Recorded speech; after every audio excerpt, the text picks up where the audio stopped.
አክሱማይት ኢምፓየር ወይም ዘ ኪንግደም ኦፍ አክሱም ዛሬ የምናወራው ስለ አክሱም ነው። እናወራለን ስለ ኢምፓየሮች በተባባለው መሰረት ኪንግደም ኦፍ አክሱም እንደምታዩት በፒኩሌ እንደዚህ የተለጠጠ የመን ተሻግሮ ይሄ የመን ነው እንግዲህ አሁን የመን ነው እዚህ ድረስ ተሻግሮ የሚገዛ ወደ ሱዳን፣ ጅቡቲን፣ ኤርትራን፣ ኢትዮጵያን ወደ ደቡብ ኢትዮጵያ ድረስ የሚመጣ ትልቅ ሲሰፋ ማለት ነው ትልቅ ኢምፓየር ራሱን የቻለ ትላልቅ ነገስታቶችን በውስጡ የያዘ ነው። በጊዜው ክርስትናን ተቀብሏል፣ እስልምናን ተቀብሏል።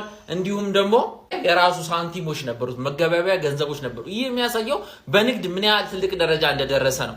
አክሱም ኢምፓየር ንግድና እርሻ ነው ዋነኛ የገቢ እርሻም አለው ንግድም አለው። በንግድ እንደምትመለከቱት ከኢንዲያ የሚመጣው ከህንድ ከዚህ አካባቢ የሚመጣው አኒማል ስኪን የኤሌፋንት ቀንድ የመጋገጫ ክሊዮፓትራ ባይዜ ከአክሱም የሚመጣላት ልብሶች እንደምንለብስ አንዳንድ እንትሎች ያመለክታሉ። በዋነኝነት ደግሞ ከህንድ ስፓይሶች ቅመሞች የዋና የንግድ እንትሎች ናቸው። ወርቅ ምናምን በዚህ በኩል ነው የሚያልፈው በሬድ ሲ በኩል። ይህ ታዲያ ኪንግደም ኦፍ አክሱምን ሀብታም እንዲሆን አድርጎታል። እንዲሁም ደግሞ በምድርም ደግሞ በሜሮይ በሱዳን አድርጎ ወደ ኢጂፕት ይገባል፣ ወደ ሮም ቤዛንታይን ይላችሁ ቤዛንታይን ፐርሺያኖች እዚህ ጋር ናቸው፣ እዚህ ጋር ያሉት ሮሞች እዚህ ጋር አሉ።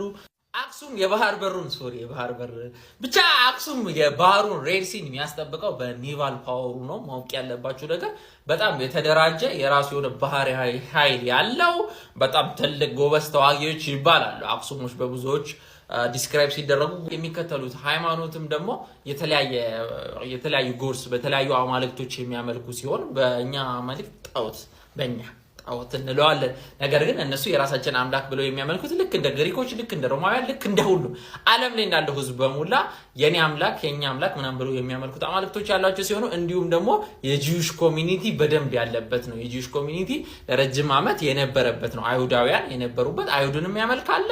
የዛኔ ይላችሁ እንትሎቹ ፔጋኖች አይሁዶችን አይገሉም። ለምን? ብዙ አምላክ አለ ብለው ስለሚያምኑ አይጓጫቸውም። ስለዚህ አይሁዶችም ፔጋኖችም የነበሩበት ሀገር ነው። ብቻ የተለያየ መሪዎች የመሯት ሀገር ነች። ታዲያ በዚህ መሃል ክርስትናን ኢዛና የተባለ ትልቅ የአክሱም ንጉስ ለ40 ዓመት አክሱምን የገዛው ኢዛና ያው ክርስትናን ተቀበለ፣ ተጠምቆ ክርስትናን የመንግስት ሃይማኖት አደረገው ማለት ነው። ከዚህ በኋላ ነው እንግዲህ ክርስትና የሚጀምረው። በዚህ ሰዓት ላይ ማወቅ ያለባችሁ ሮምም ፐርሺያ ማንም ዓለም ላይ ክርስትናን እንዳልተቀበለ ማወቅ መረዳት አለባችሁ።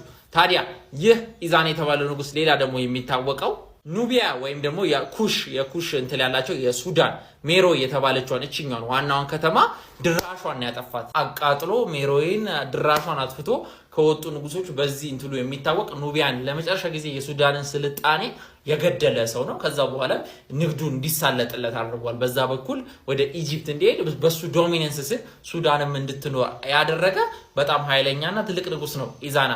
ከኢዛና በኋላ ደግሞ ሌላው ትልቁ ንጉስ የተነሳው ንጉስ ካሌብ የሚታወቅበት ነገር ቢኖር የየመኑ የአሁኗን ሳውዘርን የመን አካባቢ ያለውን ቦታ በትልቅ የውጊያ አቅሙና ማስገበር መግዛት ይችል ነው። እዚህ ጋር የምታዩት ቦታ የለም ሂሚያር የሚባል ይሄ ቦታ በአክሱም ኪንግደም ስር ያልነበረና ካሌብ ነው ለ70 ዓመትም ለአንድ ሴንቸሪ ቢሆን እንዲቀላቀል እንዲገባ ያደረገው።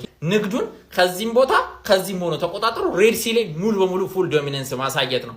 ታዲያ አክሱም ኢምፓየር የሚደግፈው ማን ነው ካላችሁ ቤዛንታይን ኢምፓየር ሲሆን ቤዛንታይን ኢምፓየር በዛ ጊዜ ታላቅ አሁን እንዳውነው አሜሪካ በሏት አሜሪካ ኢትዮጵያ እንደምትረዳው የዛኔ ደግሞ አክሱምን ቤዛንታይን ኢምፓየር ነች የምትረዳው ማለት ነው። ሚያርን ደግሞ እነዚህን የመኖቹን ደግሞ በዛ በኩል ያሉትን ደግሞ የሚረዱት በማን ነው ካላችሁኝ እዛ ጊዜዋ ሳሲኒያን ወይም ደግሞ የአሁኗ ኢራን ፐርሺያ ማለት የፐርሺያ ስልጣኔ ርዝራዥ የሆነ ሳሲኒያን የተባሉት ስልጣኔዎች እነሱ ናቸው። ያው ራሽያ በሏቸው በዛ ጊዜ እነሱ ደግሞ ራሽያ ብላችሁ አስቧቸው። ታዲያ የአክሱም ኢምፓየር ወደ ውድቀት ለምን መጣ ብለን እንመልከት እስቲ። የአክሱም ኢምፓየር ዋነኛው የወደቀበት ምክንያት የአረብ ወይም የአረብ ስልጣኔ ሲሆን ይህ ስልጣኔ ያው ሙሉ ዓለምን ነው ያከሸፈው እና ካሊድ ኢብን አልወሊድ የተነሱበት ዓለምን ያስጨነቁበት ሰዓት ነው። የነሱ ፒክ ነው። አክሱምን ታዲያ ለዚህ ብሎ በጥፊ ብሎ የመታት ሲሆን ሌላኛው ደግሞ እርሻዋ ላይ የምትተማመነውን አክሱምን የመሬት ኢሮዥን የመሬት መሸርሸር የተፈጥሮ አደጋ ተፈጥሯ ተብሎ ይገመታል ይታሰባል ማለት ነው። እና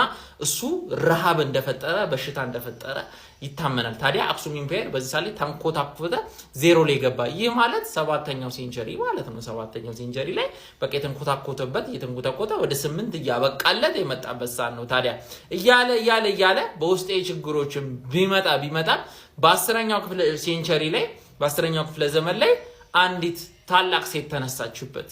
ማነች እሷ? ታላቋ ንግስት ዮዲት ጉዲት ነች። ዮዲት ጉዲት ከአክሱም ኢምፓየር ጋር ባላት ጥላቻና ግንኙነት ምክንያት ድራሹን ያጠፋችው እንዳይነሳ አድርጋ ሮያል ፋሚሊውን ጨፍጭፋ አቃጥላ ዘጋችሁ፣ ደመደመችው የተዳከመውን ጦር።